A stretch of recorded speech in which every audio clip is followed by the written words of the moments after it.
Abba. How was Abba discovered? Each of the four individuals from Abba was at that point working in the Swedish music industry as fruitful account and performing specialists. They slowly met one another and them four framed two couples. Benny and Bjorn figured it is enjoyable to compose music together, and they composed a tune and started cooperation. In the end, they welcomed the young ladies, who were specialists by their own doing, to sing reinforcement vocals. They partook in performing together, started some joint tasks, and gradually combined into a group. In 1973 they presented a melody to the Eurovision Song Contest, didn't win the Swedish challenge. Anyway, they delivered their tune Ring, Ring, which turned into a hit in Scandinavia and mainland Europe. They delivered a collection of that name and began wanting to attempt once more for the Eurovision Song Contest. In 1974, they composed Waterloo and won the Eurovision Melody Challenge, which was their inspiration to worldwide achievement and established the continuation of the group. All things considered, the two young ladies proceeded with solo undertakings through 1976. Preceding their complete center went to Abba. For what reason hasn't there been a melodic highlighting the hits of Carpenter's, as Abba? Not quite certain what may be debilitating it, but rather I would lay cash on Richard Carpenter. In spite of the fact that he just composed 7 of the various melodies he and his late sister Karen made well known, they are 7 pivotal tunes. Furthermore, he claims the rights to the Carpenters brand, picture, and everything. Karen, in her will, she left everything to her brother and parents. He is an extremely controlling individual, and I question he would give his approval to anybody singing his sister's melodies. At any point notice how there have never been fronts of their tunes? I mean, he had it in their agreement that Karen couldn't two-part harmony with anybody yet him. That is the reason Peter Cetera just backgrounded vocals on having Making Love in the early evening rather than duetting. I figure it would be a good thought to have melodic highlighting tunes by the musical. However, don't hold your breathing, as Richard is the last enduring individual from the Carpenters family, and he clearly doesn't need the money. Would you need to bear that weight? It would need to be one damnation of an immaculate show, with no Meryl Streep in the #1 spot job. I recommend perusing Young Lady Blue to improve knowledge into the duo. Progression. Super Troopers' 7th album collection delivered by the group in 1980. In March 1980, Abba ventured out to Japan, where upon their landing in Narita Worldwide Air Terminal, they were attacked by a great many fans. The group performed 11 shows to full houses, including 6 shows at Tokyo's Budokan Abba in Tokyo Budokan. This visit was the last tour on the road in 1980. After this they did not tour anywhere, so this was it for Abba. This was the last experience of their tour. In July 1980, Abba delivered the single The Winner Takes It All, the group's 8th UK outline clincher, and their first since 1978. The tune is generally misjudged as being expounded on Alveus and Foltskog's conjugal adversities. Alveus composed the verses, however, has expressed they were not about his own separation. Foltskog has over and again expressed she was not the failure in their separation. In the US, the single topped at number 8 on the announcement Hot 100 graph and turned into Abba's second Bulletin grown-up contemporary #1.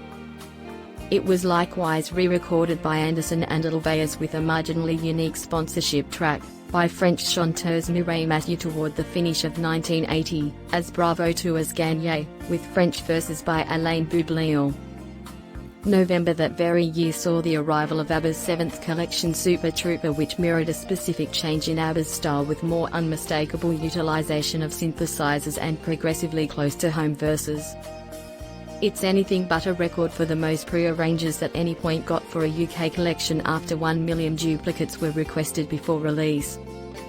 The #2 single from the collection, Super Trooper Performer, likewise hit #1 in the UK, turning into the group's 10th and last UK diagram clincher. Another track from the collection, Lay All Your Love on Me, delivered in 1981 as a 12-inch single just in Cho's domains, figured out how to top the Board Hot Dance Club Play diagram and topped at #7 on the UK singles charts, turning out to be, at that point, the most noteworthy truly outlining 12-inch chart in UK diagram history.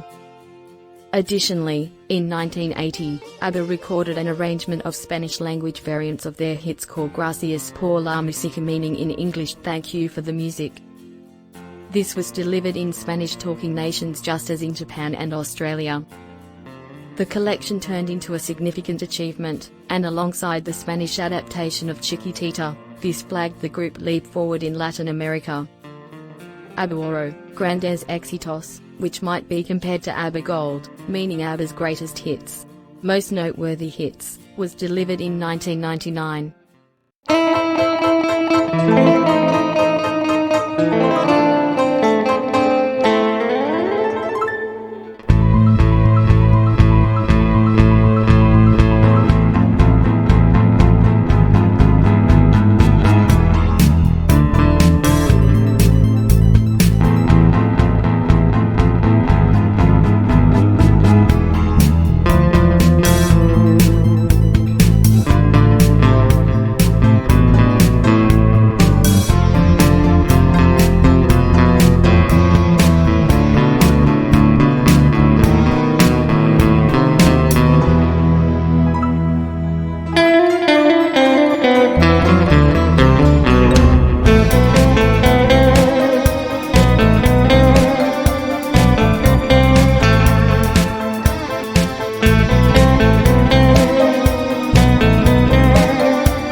Thank you.